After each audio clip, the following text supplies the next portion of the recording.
আমি অসম প্ৰকাশন পৰিষদ আৰু সদৌ অসম পুথি প্ৰকাশক আৰু বিক্ৰেতা সংস্থাই 2021-22 পৰা আমি অসম গ্ৰন্থমেলা কৰা আৰম্ভ কৰিছোঁ। আৰু এই বছৰ আমাৰ চতুৰ্থ বৰ্ষ। প্ৰথম বছৰ আমি গুৱাহাটীৰ চানমাৰী ফিল্ডত আৰম্ভ কৰিছিলোঁ আৰু দ্বিতীয় বৰ্ষৰ পৰা আমি অকল চানমাৰীতেই নহয়, আমি গুৱাহাটীৰ বাহিৰেও অন্যান্য স্থানতো গ্ৰন্থমেলা আয়োজন কৰিবলৈ আৰম্ভ কৰিছিলোঁ। তাৰ পিছৰ বছৰতো কৰিছোঁ আৰু এই বছৰো আমি ইতিমধ্যে অসমৰ 3খন ঠাইত গ্ৰন্থমেলা আয়োজন কৰিলোঁ। প্ৰথমতে দুলীয়াজানত কৰিছিলোঁ এই বছৰ নৱেম্বৰ মাহত, আৰু তাৰ পিছত যোৰহাট আৰু নলবাৰীত। আৰু আমাৰ তিনিওখন গ্ৰন্থমেলাই যথেষ্ট সফল হৈছে। আৰু সেইকাৰণে আমি দুয়োটা সংস্থাই, এটা চৰকাৰী আৰু এটা বেচৰকাৰী, দুয়োটা সংস্থাই একেলগে লগ লাগি বিগত কেইবছৰৰ দৰে এই বছৰো আমি অসম গ্ৰন্থমেলা গুৱাহাটীত আয়োজন কৰিবলৈকে লৈছিলোঁ। কিন্তু প্ৰথম অৱস্থাত এটা সমস্যা হৈছিল যে চানমাৰীত উৰণীয়া সেতু নিৰ্মাণ হৈ থকাৰ কাৰণে অবিশ্বাস্যভাৱে যি ট্ৰেফিক জাম হৈছিল, তাৰ পৰিপ্ৰেক্ষিতত আমি চেষ্টা কৰিছিলোঁ এই গ্ৰন্থমেলাখন খানাপাৰালৈকে স্থানান্তৰ কৰাৰ কাৰণে।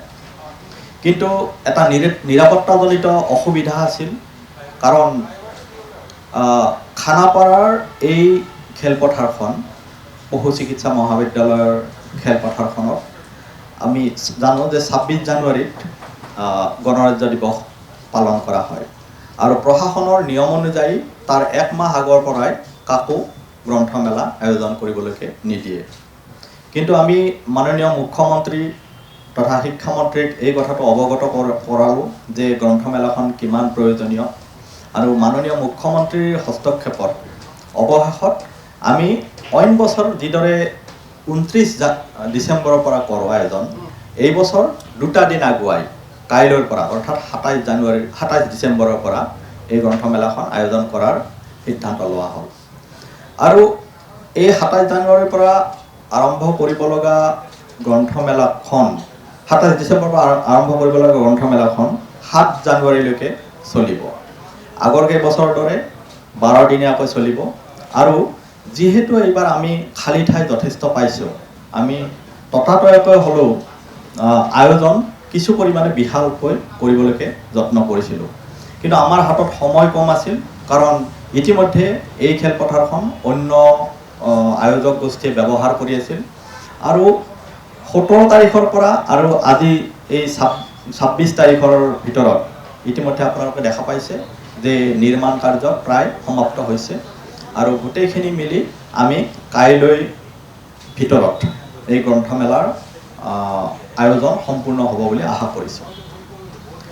আজি আপোনালোকক নিমন্ত্ৰণ জনাইছোঁ এই বছৰ আয়োজন কৰিব লগা, ইয়াত হ'ব লগা, কাইলৈৰ পৰা হ'ব লগা গ্ৰন্থমেলাৰ গোটেই বিষয়টো কি ধৰণে হ'ব, কেনেকৈ হ'ব, এইটো কোৱাৰ কাৰণে, অৱগত কৰাৰ কাৰণে মোৰ সৈতে আমাৰ অসম প্ৰকাশন পৰিষদৰ উপাধ্যক্ষ মাননীয় সুমন্ত চলিহা ডাঙৰীয়া আছে, সদৌ অসম পুথি প্ৰকাশক আৰু বিক্ৰেতা সংস্থাৰ সভাপতি নগেন শৰ্মা ডাঙৰীয়া, কাৰ্যকৰী সভাপতি ধীৰাজ গোস্বামী ডাঙৰীয়া আৰু উপদেষ্টা নবীন বৰুৱা ডাঙৰীয়া উপস্থিত আছে।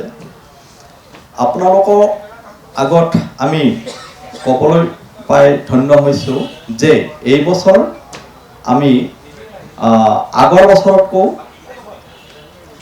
ইয়াত অংশগ্ৰহণ কৰা ষ্টলৰ সংখ্যা বাঢ়িছে।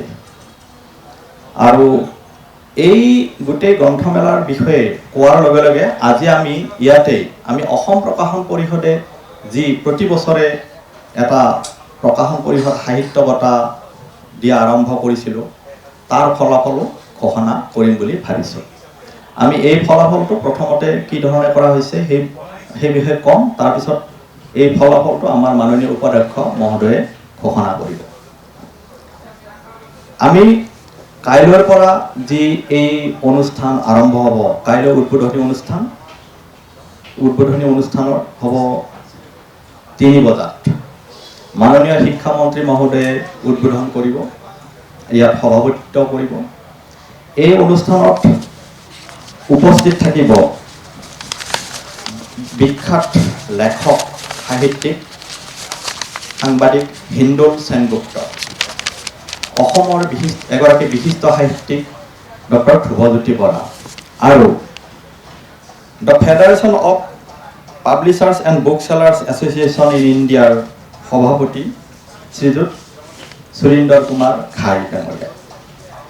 আৰু অসমৰ প্ৰায়ভাগ সাহিত্যিককে আমি নিমন্ত্ৰণ কৰিছোঁ, তেখেতসকলে ইয়াতে অংশগ্ৰহণ কৰিব, কিন্তু মুখ্য অতিথি আৰু ৰূপে এইসকলক আমি নিমন্ত্ৰণ কৰিছোঁ। এই 12 দিনীয়া কাৰ্যসূচীৰ প্ৰতিটো দিনতেই আমি অসমৰ আৰু অসমৰ বাহিৰৰ কেইবাগৰাকীও লেখকক, বিশিষ্ট লেখকক ইয়াত আমন্ত্ৰণ কৰিছোঁ আৰু গ্ৰন্থৰ সৈতে জড়িত, সংস্কৃতিৰ সৈতে জড়িত বিশিষ্ট লোকসকলক আমি আমন্ত্ৰণ কৰিছোঁ। অলপ পাছতে আপোনালোকক আমি হাতে হাতে আমি কাৰ্যসূচীখন দি দিম, আপোনালোকে কাৰ্যসূচী মতে গোটেইখিনি জানিব পাৰিব। আৰু আপোনালোক হাতত আমাৰ প্ৰেছ ৰিলিজটো দি দিম। প্ৰেছ ৰিলিজটো আজিকালি বেছিভাগ ডিজিটেল কপিটোৱে পঠাই দিয়া হয়, আমি সেইটো পঠাই দি দিম। আমি আপোনালোকক প্ৰথমে জনাব খোজোঁ যে এইবছৰ আমাৰ মুঠ অংশগ্ৰহণ কৰা মুঠ প্ৰকাশক তথা বিক্ৰেতাৰ সংখ্যা হৈছে 118।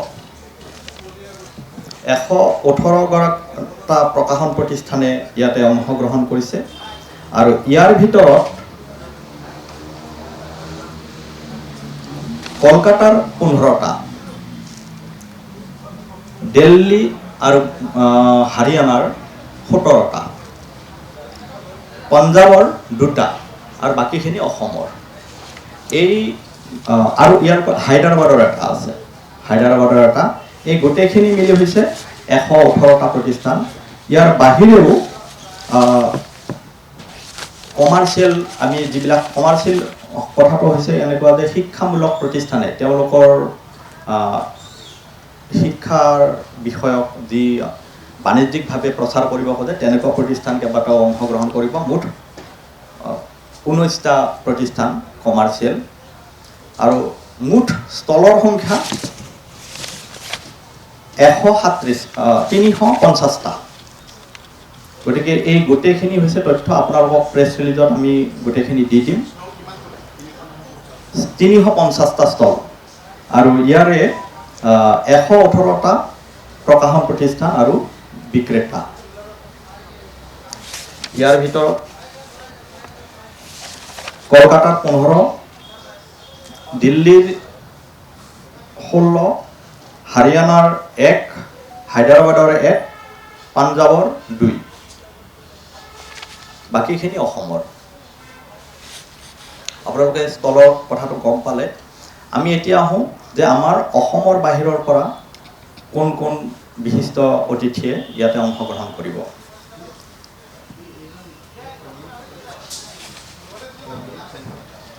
হিন্দোল সেনগুপ্তা। হিন্দোল সেনগুপ্তা আমাৰ অসমীয়া হ'লে সেনগুপ্ত হ'ব, ইংৰাজীত উচ্চাৰণটো সেনগুপ্তা হয়, উচ্চাৰণ কৰে। হিন্দোল সেনগুপ্ত আৰু সুৰীন্দৰ কুমাৰ ঘাই, তেখেত হৈছে publishers and book sellers association of ইণ্ডিয়াৰ সভাপতি। ইয়াৰ বাহিৰেও কেইবাগৰাকীও বিশিষ্ট লেখকে ইয়াত অংশগ্ৰহণ কৰিব। কলকাতাৰ বিনোদ ঘোষাল আৰু এগৰাকী বিশিষ্ট সংস্কৃত পণ্ডিত বলদেৱানন্দ সাগৰ, বিশিষ্ট ছবি পৰিচালক আৰু চলচ্চিত্ৰ কৰ্মী মনোজ শ্ৰীবাস্তৱ, বিশিষ্ট লেখক সচ্চিদানন্দ যোশী। আমাৰ সামৰণি অনুষ্ঠানত বিশিষ্ট লেখক সচ্চিদানন্দ যোশীয়ে অংশগ্ৰহণ কৰিব। যিকোনো খবৰৰ বাবে যোগাযোগ কৰক 7099017330 লগতে 7099017110 নম্বৰত।